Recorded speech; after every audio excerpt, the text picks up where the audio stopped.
Predlagani tudi načrt za prestrukturiranje družbe, predvidevam, da poleg finančnega vključuje tudi poslovno prestrukturiranje ta načrt. Torej, zanima, kakšni so načrti pri številu zaposlenih, ali je to vključeno ali ne, pa če boste izkoristili možnost, da imenujete svojega človeka v upravo družbe. Radi bi poudarili, da v bistvu detajli finančnega prestrukturiranja, ki bo sledilo sedaj vložitvi postopka prisilne poravnave, še niso znani, tako da o tem težko sedaj govorimo, bomo vas po kratkem, oziroma ko bo znano, obvestili, vsekakor pa ne predvidevajo, tako kot smo dejali, nekih agresivnih potez. To je predvsem v bistvu neka platforma za vse nas, da bo na koncu operativno delovanje podjetja v prihodnje boljše in uspešnejše. Ali boste imenovali svojega človeka v vodstvu, oziroma kako močna bo vloga tega svetovalca? Vloga svetovalca bo vsekakor pomembna. Pričakujemo oziroma dogovorjeni pa smo vsaj na začetku za sodelovanje z trenutnim vodstvom. Naslednje vprašanje. Samo če bi vas vendar prosil, če prijete do mikrofona. Ok, vi kar povete, bomo videli. Izvoli, Marko. Ja, ampak mikrofone pa rabite zraven. Ne, samo. No, najprej To je za srečo, to je za srečo, pa za očiščenje, tako da. This brings luck. Yes. I think that we all agree. Tako čiste vode. Solo simbolike. Res. Tako da sem vesela, da se je to zgodilo.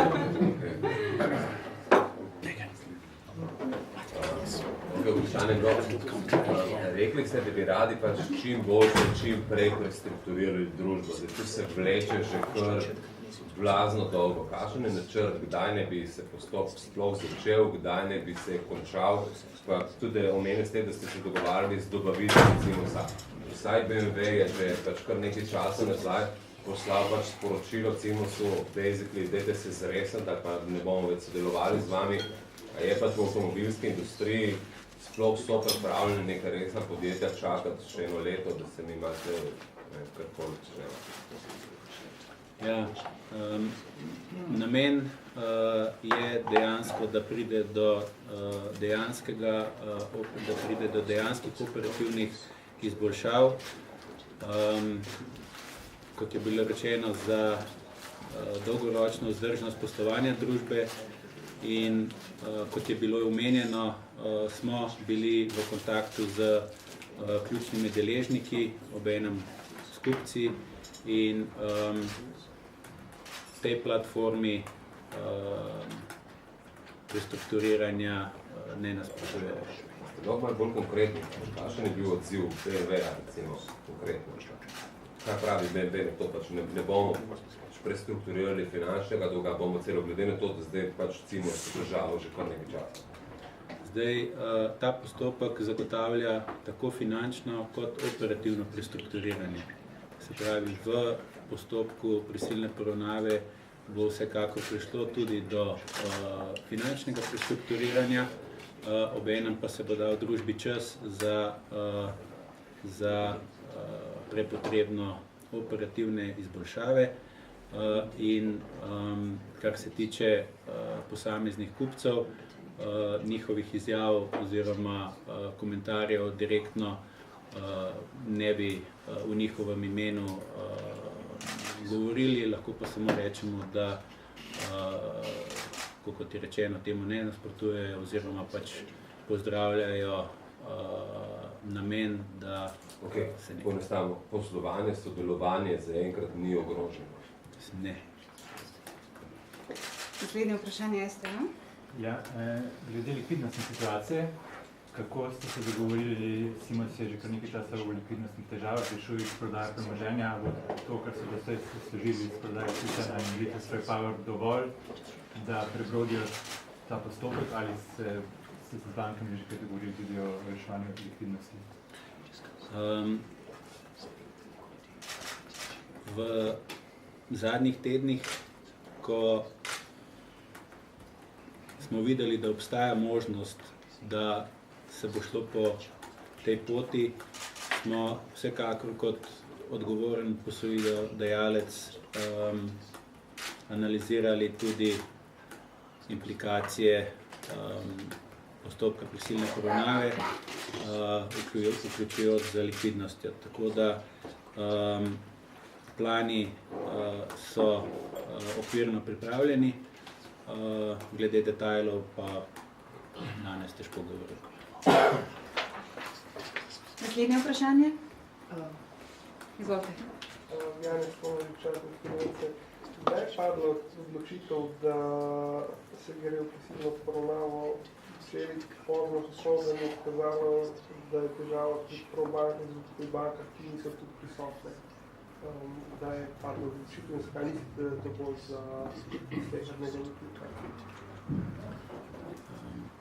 Se pravi, jaz lahko rečem, da je dokončna odločitev podjetja oziroma pač naše družbe bila sprejeta danes ob enih in da je to boljše za vse deležnike zato, ker plan, ki je bil del pretvorbe dolgov v kapital, po našem mnenju, bi bila slabša opcija praktično za vse.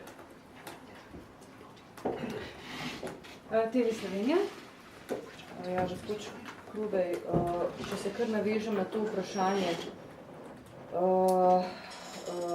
bi bila slabša opcija, ste lahko bolj konkretni. Je tukaj problem morebitne nedovoljene državne pomoči, je bilo pretvorba težava. Kje je težava, da ste si zadnji dan praktično premislili? Se lahko naprej samo. Pa blizu, ja. Najprej bi rekel, da si nismo zadnji dan premislili, ampak da smo odgovorno tehtali različne možnosti v zadnjih tednih. Mi kot DUTB smo prišli v ta postopek restrukturiranja z januarjem letošnjega leta, kot veste, in smo na začetku dali možnost oziroma vso možnost predlaganemu načrtu, s tem pa, da smo, kot je bilo rečeno, v zadnjem času ugotovili, da glavni predpogoji, ki smo jih kot upnik zahtevali, da so izpolnjeni pred podpisom, niso bili izpolnjeni in je zaradi tega prihodnost oziroma situacija po sami pretvorbi za nas ni bila zagarantirana. Kateri predpogoji ste lahko konkretni? Nisem dobila odgovora. Niso bili izpolnjeni za pretvorbo. In kdo je kriv? Slaba banka ali je krivec uprava? Kdo je kriv? Zdaj, o konkretnih predpogojih ne bi jih zdaj v bistvu našteval. Mislim, da vam bojo dani tudi kot informacija.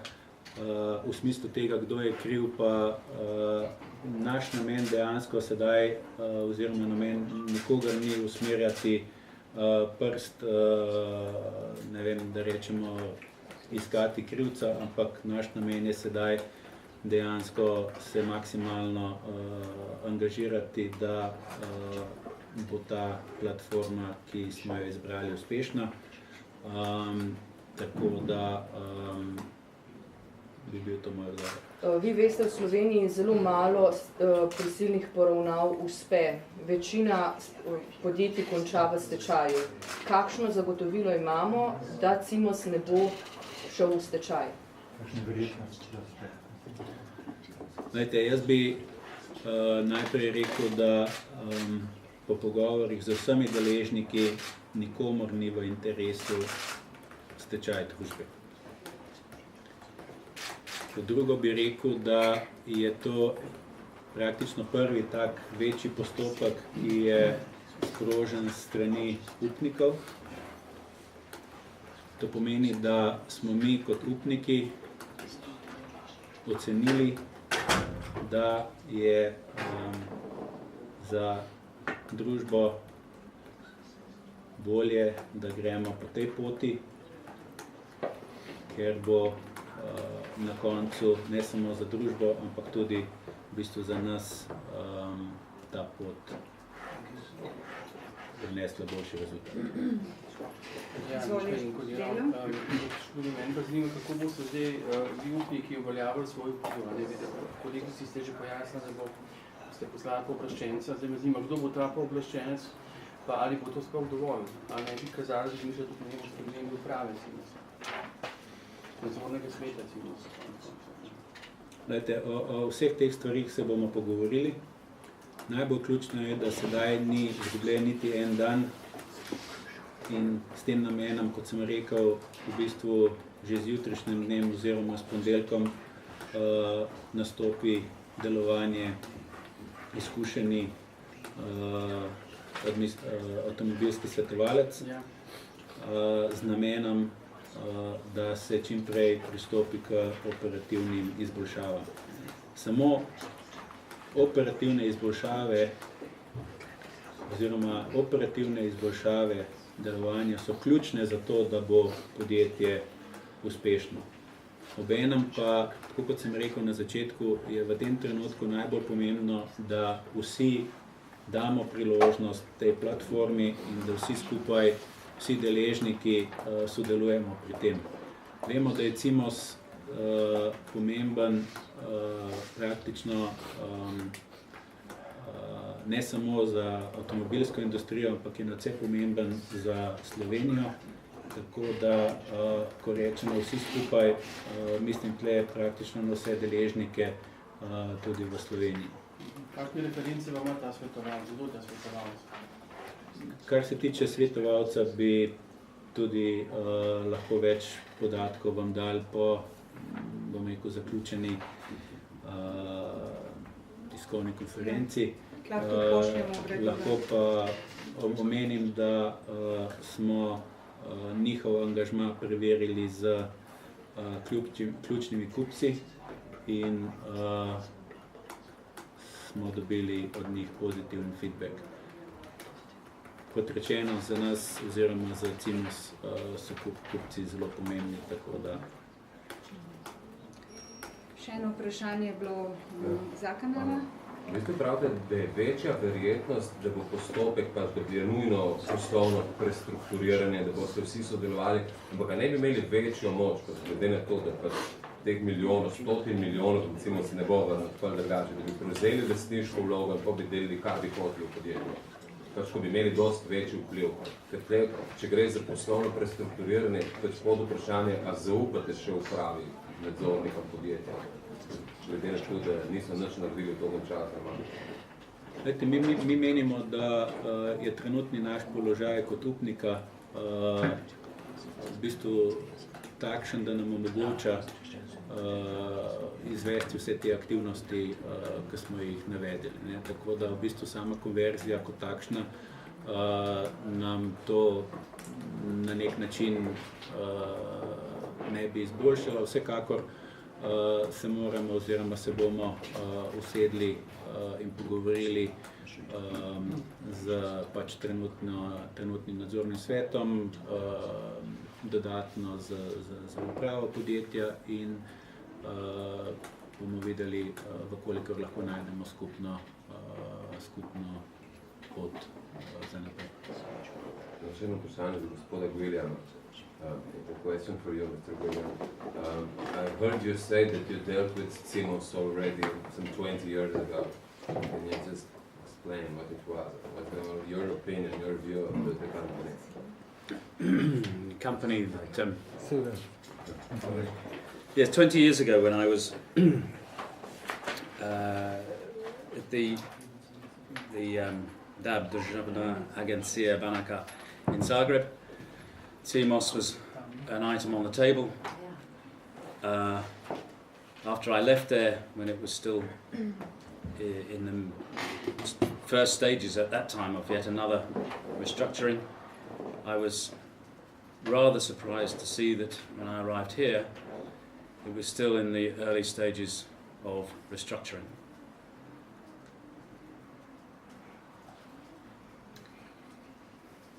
Thank you. Še vprašanje? What's your view of your view of the company of Slovenia as a whole? I think 20 years we haven't done anything.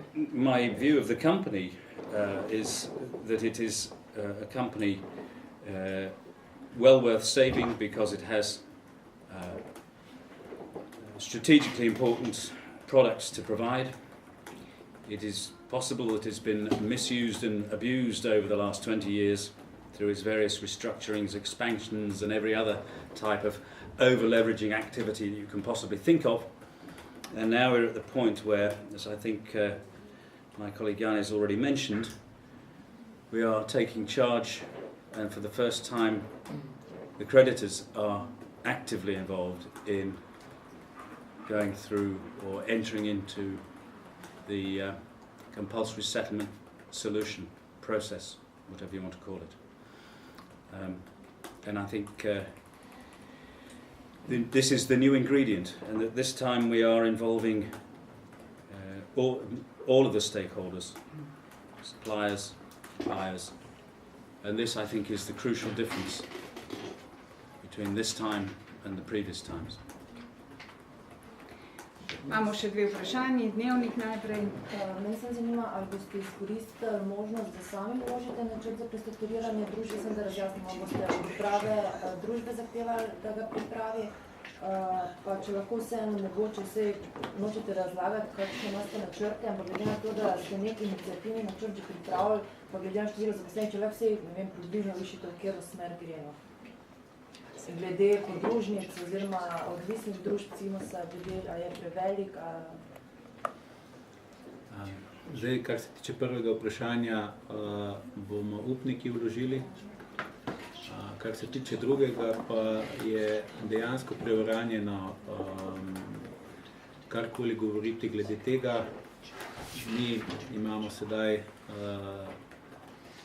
zakonsko predvideno obdobje, ko bo ta plan pripravljen, tako da ko bodo neki osnovni elementi tega znani, bomo lahko o tem govorili. Kot rečeno pa namen sprožitve tega postopka ni bil v nobeni smeri usmerjen v neko agresivno prestrukturiranje. Še TV Slovenija, pol pa Delo. Jaz bi vas vseeno vprašala, kaj pomeni prisilna poravnava za delavce Cimosa? Vemo, da je to eno največjih podjetij v Sloveniji. Za delavce praktično želimo, da je jutri običajni dan, da normalno se za njih nič ne spremeni in da je v bistvu dolgoročno tudi za njih z ohranitvijo delovanja in poslovanja Cimosa to po naše najboljše rešitev. Še tukaj pod vprašanje, kdaj lahko pričakujemo rezultate prisilne poravnave do konec leta, naslednje leto, rezultate v smislu, da bo podjetje rešeno ali pa v končni fazi, da ga doleti stečaj? Rezultate? To bo najverjetneje trajalo vsaj nekaj mesecev, najverjetneje pa kot ste rekli, do konca leta. Mene še zanima, gospod Škrube, je bila ta odločitev o prisilni poravnavi, ki ste jo sprejeli DUTB pa banke upnice, je bilo to sprejeto soglasno, enako navdušeno, ali mogoče kdo večkrat bolj počiskal, pa kdo malo manj. Pa kakšna je tukaj pozicija DUTB-a, recimo, ker vem, da konec koncev prva se rabljeno odgodbo uspešno, torej čisto prisilna poravnava ni. Ali pač? Mi verjamemo, da je postopek prisilne poravnave pot k uspehu in da bi alternativa, ki jo nismo sprejeli, pač verjetno te poti ne bi bilo. Kar se tiče pa ostalih, bi pa samo dejal, da je vsak od nas individualno na svojih organih se neodvisno odločil za podporo temu procesu. Ok, zadnje vprašanje. Če bo jaz dobavitelj Cimosa, bi zdaj, ko sem prebral, da bo šel v ciljko zahteval vas, kdo bo to, a bo DUTB zagotavljala likvidnost, a bo to kupnina Cimosa, mi zdi, da vidika dobavitelji nismo obdelali. Dobavitelji so vsekakor zelo ključni, tako da v naslednjih dneh bomo vsekakor v kontaktu z ključnimi dobavitelji oziroma z vsemi dobavitelji na način, da jim pač zadevo predstavimo in zagotovimo, da je najbolje za vse nas, vključno z njimi, da se poslovanje nadaljuje tako kot sedaj. To je pa zdaj že po zadnjem. Ok, dajmo še to, pa zaključimo. Izpade, pa tu ni samo kritika DUTB, pač vsega v tem procesu. Izpade, da se je zgubilo še od tega, ker je revizor ugotovil insolventnost podjetja do zdaj, ne bilo vseeno 2 meseca časa in zdaj za vsako vprašanje pravde, se bomo usedli, se bomo pogovarjali, se bomo usedli, se bomo, tako da se 2 meseca pač vrglo v zrak. Nisem DUTB, ostali upniki, samo podjetje, predvsem tako. Mislim, da se kaj resno dogaja, ali se pač zanima, kako teče postopek, ker 2 meseca se očitno ni razgledalo. A ni malo tvegano, da se boste zdaj začeli z dobavitelji pogovarjati o tem, da je smiselno še sodelovanje s Cimosom? Zdaj niste prej dobili zagotovilo, da bo Cimos obdržal posle pri prisilni poravnavi. A imamo to zagotovilo nas? Se pravi, kako, v bistvu bolj jasno mogoče, če samo vi ponovite, a ne, da ne bi... Če sem prav razumela, se boste zdaj začeli z dobavitelji pogovarjati o tem, da je smiselno nadaljevati sodelovanje s Cimosom. Ali ni to tvegano? Ok, mene zanima, a se je v 2 mesecih karkoli zgodilo, pač ta postopek ne bi se zaključil par mesecih, ampak ne moramo se izogniti dopisu, da se zdaj 2 meseca ni zgodilo čist nič. So, what is happening in the in terms of suppliers? Zdaj še kolegu propustim besedo. I'm sorry, my Slovenian is a bit processed. Sure, so if I understand correctly, I'll speak a little louder for our colleagues, the news media. So, Dobro, vse premislite momente, jaz vam to vmes predstavil. I can move there. I just listen to the question. Okay, so what has mainly happened in the last 2 months? The main activities of the BAMC and in terms of the suppliers. So what have been the main interactions with them? Okay, I'll move there.